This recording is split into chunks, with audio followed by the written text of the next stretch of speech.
Hi all, welcome to Blasters arena. Indian super ലീഗിന്റെ കാര്യത്തിൽ uncertainty ഇപ്പോഴും തുടരുകയാണ്. അടുത്ത സീസണിൽ ISL ഉണ്ടാകുമോ ഇല്ലയോ എന്നുള്ള കാര്യത്തിൽ യാതൊരുവിധ വ്യക്തതകളും ഇപ്പോൾ ലഭിച്ചിട്ടില്ല. അതായത് എന്താണ് പ്രശ്നം എന്നുള്ളത് നമുക്ക് എല്ലാവർക്കും അറിയാവുന്നതാണ്. ISLന്റെ നടത്തിപ്പുകാരായ FSDLും ഓൾ ഇന്ത്യ ഫുട്ബോൾ ഫെഡറേഷനും തമ്മിലുള്ള കോൺട്രാക്റ്റ് വരുന്ന ഡിസംബർ 8-ാം തീയതിയോടുകൂടി പൂർത്തിയാവുകയാണ്.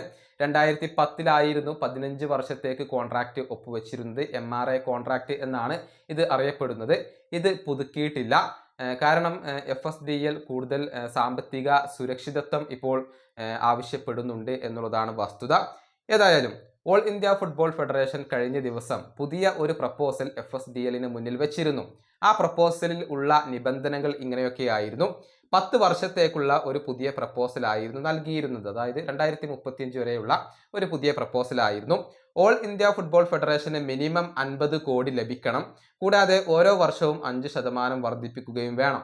കൂടാതെ ISLന് പൂർണ്ണമായ വാണിജ്യ സ്വാതന്ത്ര്യം അനുവദിച്ചു നൽകും. എന്നാൽ ഇത് ISLന് മാത്രമായിരുന്നു.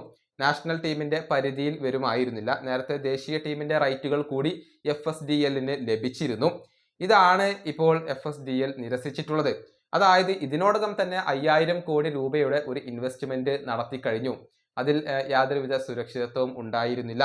ഇനി ഇൻവെസ്റ്റ്മെന്റ് നടത്തുമ്പോൾ അതിന്റെ സുരക്ഷ ഉറപ്പാക്കണം എന്നാണ് ഇപ്പോൾ ഓൾ ഇന്ത്യ ഫുട്ബോൾ ഫെഡറേഷനോട് FSDL ആവശ്യപ്പെട്ടിട്ടുള്ളത്.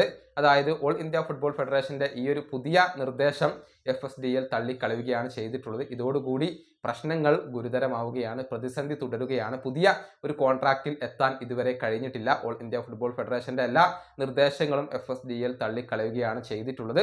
വലിയ ഒരു തുക തന്നെ ഫെഡറേഷൻ ആവശ്യപ്പെടുന്നു എന്നുള്ളത് വളരെ വ്യക്തമാണ്. കാരണം ഓൾറെഡി FSDL നടത്തുന്ന ISL നഷ്ടത്തിലാണ് ഓടുന്നത് എന്ന റിപ്പോർട്ടുകൾ ഉണ്ടായിരുന്നു. അതുകൊണ്ടാണ് കൂടുതൽ ഒരു സുരക്ഷിതത്വം ഇപ്പോൾ FSDL ആവശ്യപ്പെടുന്നത്. ഈ വീഡിയോ അവസാനിപ്പിക്കുന്നു. അടുത്തൊരു വീഡിയോയിൽ കാണാം.